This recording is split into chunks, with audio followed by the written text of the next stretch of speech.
Lansare cu recorduri absolute, cartea de memorie a prințului Harry este de astăzi în librăriile din România și din alte 15 state. Peste 2500 de români au cumpărat deja cartea online, iar comenzile cresc vertiginos de la o oră la alta. Editurile se așteaptă ca volumul cu dezvăluiri șocante să fie declarat cartea anului 2023. În Marea Britanie, cititorii au făcut cozi în fața librăriilor cu câteva ore înainte de deschidere.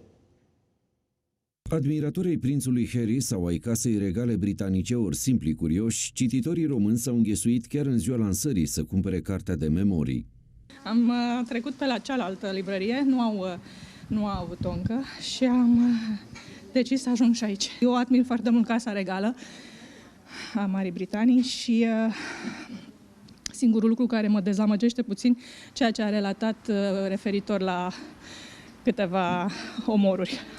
Și nu sunt puține. El pune în momentul de față într-o lumină foarte proastă Casa Regală, dar cred că are și el motivele lui. Mulți alții au comandat cartea. În doar câteva ore s-au cumpărat online peste 2500 de volume în România, iar vânzările tot cresc.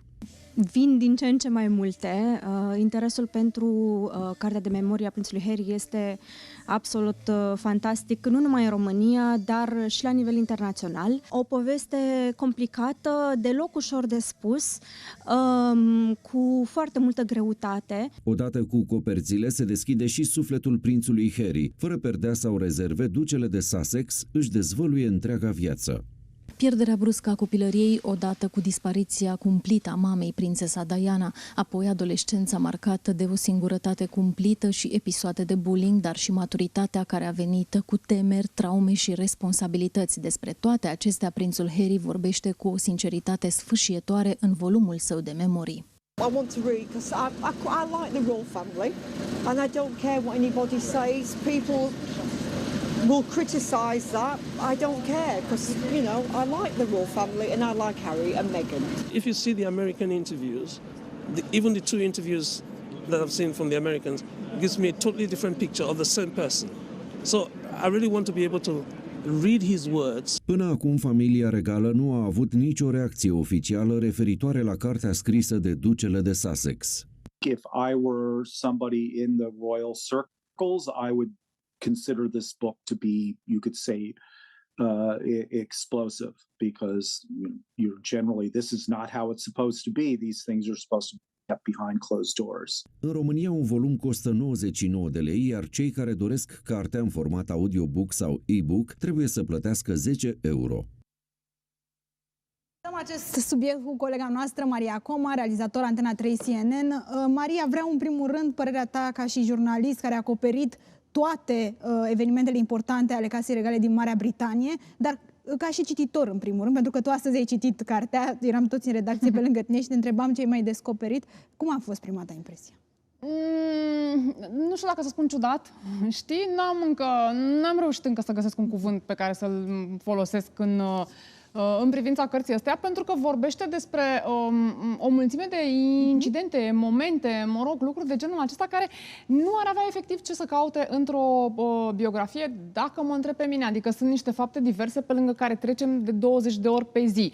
Sigur că nu e cazul, și o să vedem imediat, acelui moment în care povestește cum au omorât 25 de talibani și în care și spune, iată, numărul meu 25. Avem chiar aici paragraful. Exact, întreaga lume vorbește despre asta și ofițerii îl acuză că niciun soldat, niciun militar nu vorbește niciodată de numărul de victime de oamenii pe care i-a ucis în timpul unui război. Nimeni n-a făcut-o niciodată și dacă stai să te gândești un pic, nici eu nu mi-aduc aminte să fi văzut vreo persoană publică ce a luptat într-un război sau nici măcar o persoană care să spună cu atâta candoare, cumva, știi, că a omorât 25 de oameni. Ok, a fost o traumă acolo, dar hai să nu o dezvoltăm în sensul ăsta. El spune că face declarația respectivă pentru că asta face parte din procesul lui de vindecare, dar și-a trădat colegii, și-a pus în pericol familia până la urmă cu afirmația asta, adică ne vindecăm, dar hai să vedem și costurile, știi? Și spune în acest paragraf, firește, aș fi preferat să nu am numărul acela pe CV-ul meu militar, să nu l-am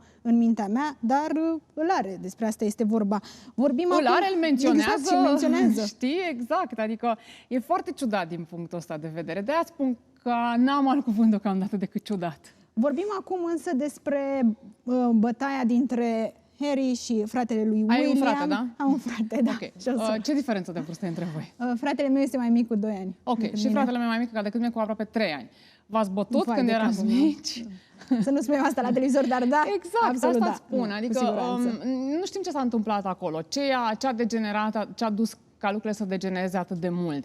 Dar cumva sunt unele lucruri care poate ar trebui să rămână acolo în familie, pentru că nu ne spun mare lucru, decât că exista multă tensiune, decât că existau cumva multe lucruri nespuse și că, da, la un moment dat lucrurile astea au explodat. Pentru că altfel, de ce să menționezi și cu atât de multe detalii? Asta vreau, că avem fragmentul aici, Maria, totul s-a întâmplat atât de rapid, într-o fracțiune de secunde m-a apucat de guler, rupându-mi lănțișorul de la gât și m-a trântit la podea. Am aterizat în castronul câinilor, care s-a spart sub spinarea mea, cioburile intrându-mi în piele. Pentru o clipă am rămas acolo amețit, după care m-am ridicat și l-am invitat să plece. Toate aceste detalii.